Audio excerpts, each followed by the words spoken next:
This time last year, we were watching Walter Ball and the Tigers were pretty toothless. This year, though, have they got some bite back amongst them? Welcome back to another season of Where Tigers Walk with the incomparable Matty and the up-and-coming Hull journalist, Jack. Welcome back. Hope you've had a great summer. And here we are again, guys, ready to do it all over again. How's your summer been, Matty? Yes, it's been great. Thanks, Mark. I think on a personal level from Hull City, it's been another crazy summer, hasn't it? We've had an absolute whirlwind of a summer again. Nothing like a nice calm summer, is there? Going to this season. But yeah, no, it's been all good, Mark. Been all good, thank you. Good. And we will catch up with you, Jack, over the course of the next couple of weeks. You've come back from Turkey, haven't you? Where you've done some research on how action is received over there. We'll you can tell us more about that as we get through. Thank you very much for joining us. If you've just come across us for the first time, this is 20 minutes of weekly Hull City chat. There are longer formats there. This is the shortest and most comprehensive review of Hull City. You can listen to it, of course, this year on Spotify and Apple Music. You can listen to us on the way to work and you can watch us on the way home if you wish to. Right, let's jump straight into it then. Our focus for the first topic is, have the Tigers got their teeth back? Have we got some bite now in midfield? We'll get your views on that. Is the Giles turnabout story about to be completed? Lots of hatred for the guy last year, but who is this guy that played against Coventry? Looks a brand new player. We'll get your views on that. What still needs to happen in the transfer market, and where, of course, will Hull City finish this season? We'll get Matty and Jack's predictions, and of course we'd love to get yours as well. All right, let's go for it. Jack, then, have we got a more ferocious tiger that's going to finally do some mauling this season? Yeah, I think if you asked us this question a couple of months ago, we would have said no, we'd have been tipped for a relegation battle. But I think despite the embargo, I think latterly we've done some very interesting and impactful signings that shocked quite a lot of fan bases. I mean, McBurnie choosing us out of all the other options he had. I think he had Swansea in there. He had other names knocking about. I think getting Geldhart was just the icing on the cake. It was just brilliant. And Darlow was a good signing. Lundstrom was a good signing. I think every signing we've made so far has been is impressed me so far. And especially we've got some good young talents coming up as well with Val Brown and Tinsdale. It's nice to see them during pre-season. Tinsdale got a goal at Sunderland, and I think Brown scored in Turkey. So it's really nice to see we've got, whilst we can't really recruit the players we actually really want, we've got reinforcements from the academy. So I think we've got a good team to contend in the Championship. If it's going to be top six, who knows? Okay, we'll get onto the Coventry result in a minute. Much we can say about it. Matty, you seem to have been signing a certain character of player, dare I say it, over the summer. Someone perhaps who likes to, not shy of a tackle, likes to leave a foot in, and as we've already seen from McBurnie, who apparently has said in an interview is going to calm down since his time abroad. Didn't see any signs of that. Have you signed a bit of housery this summer? 100%, yeah, and it's definitely what we needed. We needed a bit of character.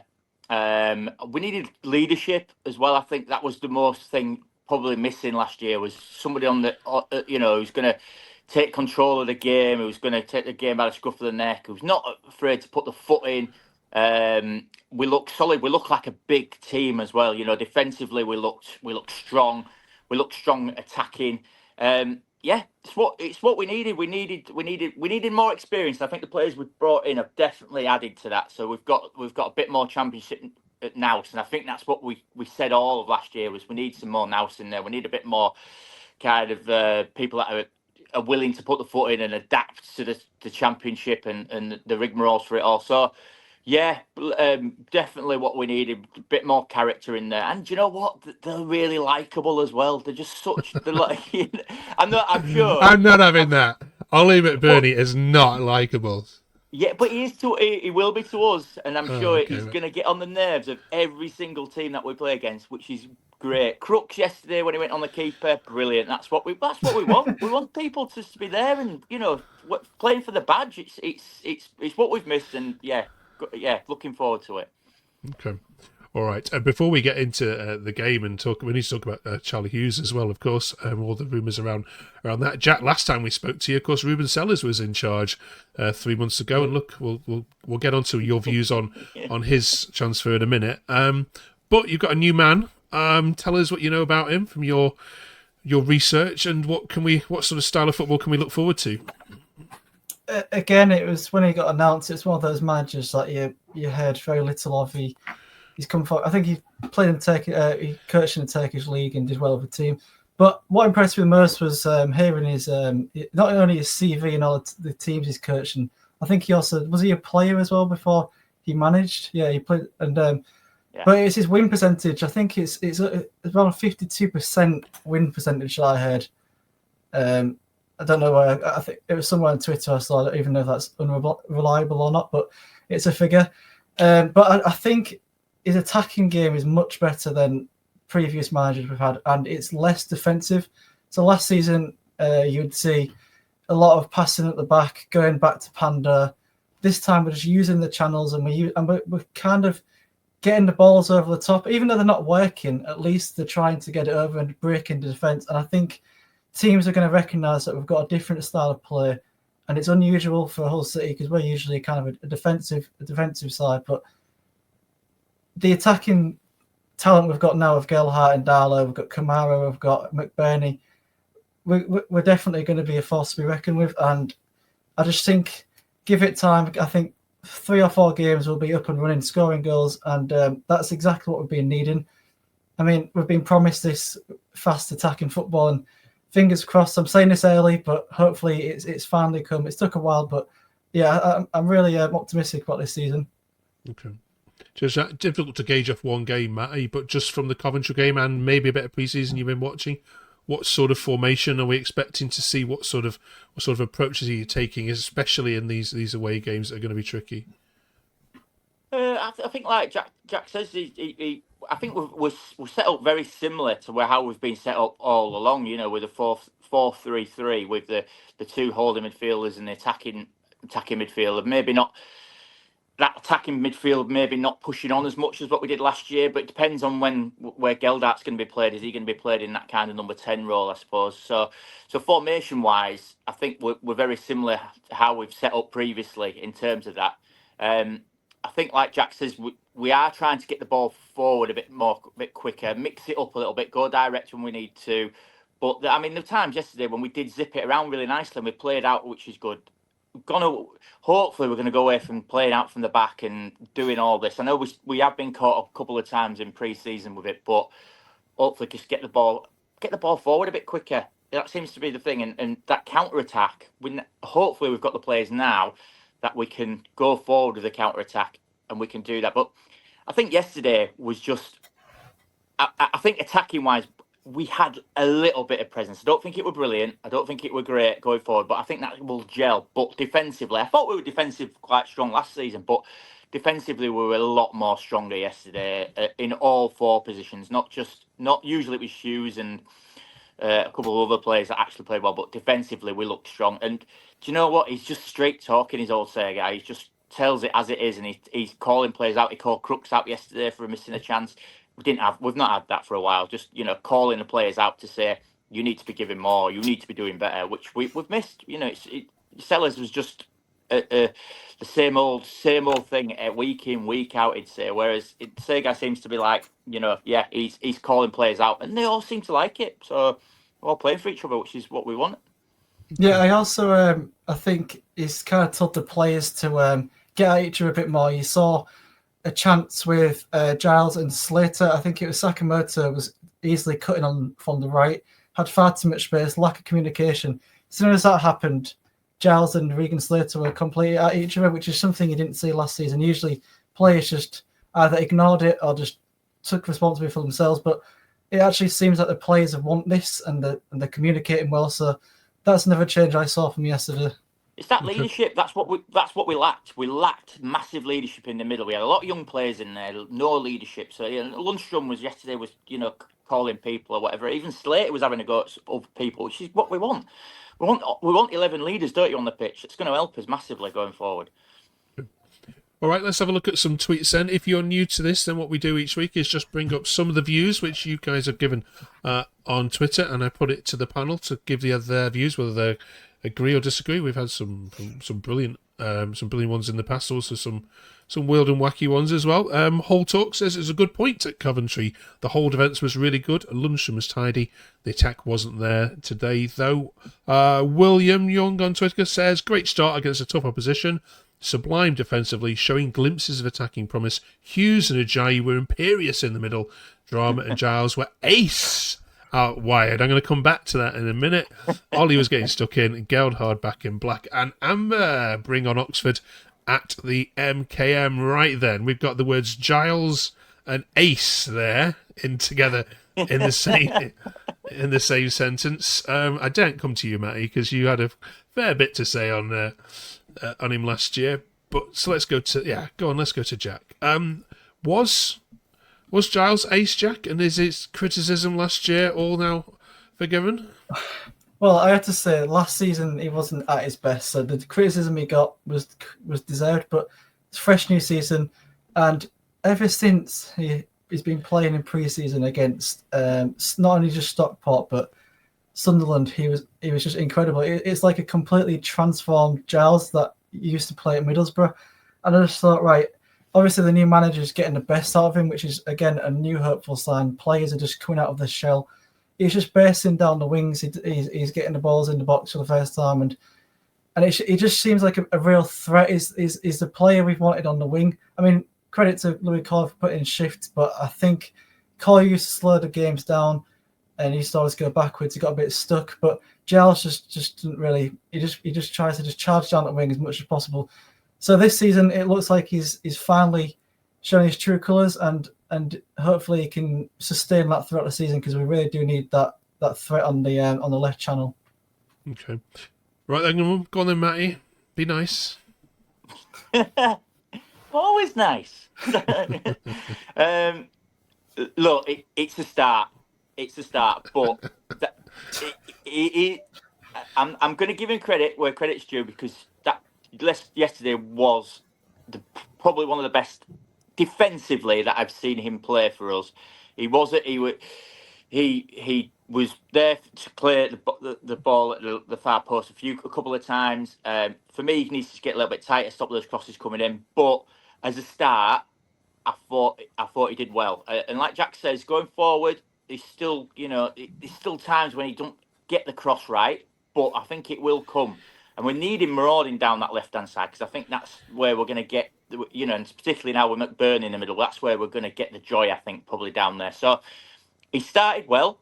Let's build on that going forward and see how he goes going forward. But yeah, it was a promising. The back four were outstanding yesterday, and Ajayi for me was unbelievable. I can't believe West Brom let him go on a free. It's just like they must have some right centre back. But yeah. Good start, Giles. Keep it up, mate, and you'll be back in my good books. Okay.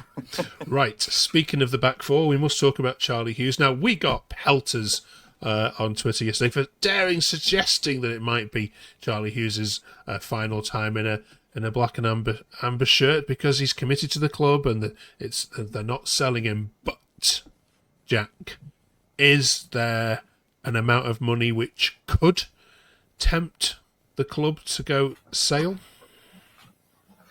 If we didn't have an embargo, I'd say no. But there's a chance. Although I've listened to the interview on BBC Humberside with the manager, and I heard that there's all the offers that have been put in so far have been rejected. I've heard offers of £5 to £10 million. So I do not think that we'll let him go. I think we need to stick to him, and hopefully the manager and the teammates and his agent can persuade him to stay, because we really do need him. And as much as we need the money, I'd rather keep the player at the moment and wait till the news about the embargo and everything. Okay. So, Matty, if Coventry come along and offer 12 million, that's not good enough for you? No.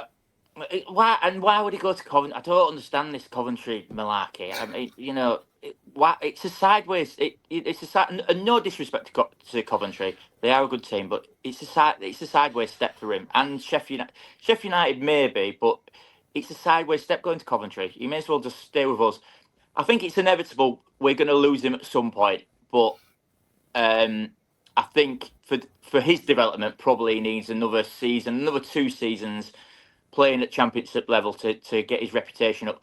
My only worry would be like a Burnley or a Leeds or a Sunderland will, in January, if he is playing well and they need somebody, that they might come in for him. But I wouldn't be accepting any offers under 15 million for him. And we saw Greaves, 17 million, which now seems, in the market seems a bit low. So 15 to 20 million easily. I'm not exaggerating that, because he's got the potential. We had Maguire when he was young, and he's comparable to Maguire. I think probably defensively better than what he is. So there is those comparisons there. So I wouldn't be looking to sell him this season. I definitely wouldn't be selling him to a championship team. Just not a chance. Brilliant. Let us know, of course, if you're watching this on YouTube in the comments below, and if you're listening to this on Spotify or, of course, your other platforms, just do jump onto the video, and you can contact us on Twitter as well. Brilliant. Right, thank you very much. Just quickly on Ruben Sellers, we'll get. I want to get Ben's view on this. He's on holiday at the moment, but I'm sure you kind of escaped your notice the result yesterday. Were you surprised, Jack, that Sheffield United were interested in Sellers, given what had gone on? No, it's one of those bits of news that you just get very shocked at, and you're like, what's happening here? And you just kind of envisage the worst of it. I mean, no offense to the Sellers, he did his justice keeping us up last season by the skin of our teeth, but Sheffield United want bigger, and even though we had a really good result against Sheffield, beating them 3-0, which is what grabbed the owner, I just don't think he's the quality that Sheffield United need, especially with them pushing for Premier League. So I kind of saw this coming, and already the fans are already on his back. I think there was boos when that 4th goal went in. There was boos around the stadium. The fans don't want him. No disrespect to the fans that want him. He's not a popular character. I mean, the owners are as well at the moment. But yeah, I think it was a daft decision. There's managers out there that possibly could have done better. I'm not going to name them more because I'm not into Sheffield United, but I think it was a wrong choice, and it'll prove them costly coming further into the season, because these 5-6 games, or how many games he gets given, if they lose or draw, it could be really important at the end of the season. Okay. All right, then. One final bit this week, then. We're going to ask about where we think Hull will finish. To help us out with that, Matty and Jack are going to name a team. All you got to say is whether you think Hull will finish higher or lower than that said team. Are you ready? Okay, Matty, QPR. Higher. Jack, Preston. Higher. Matty, Watford. Oh... No, lower, I think. Okay. Jack, Birmingham City. Yeah. I think just lower. Tiny bit lower. Don't know why. Portsmouth. Higher. Jack, Coventry. Lower. Matty, West Brom. Higher. Jack, Derby County. Higher. Okay. You'll have seen lots of predictions, I'm sure, from various Championship outputs that have placed Hull City mostly 22nd or 23rd in their predictions. Personally, I think it's lazy journalism, because they haven't really been watching what's been going on, and certainly in pre-season, there's only been you guys and Sheffield United that have gone through the whole of the pre-season without really suffering too many defeats. So, big question, Jack. 1 to 24. And we will come back to this video in May. Where will Hull City finish? We did last season.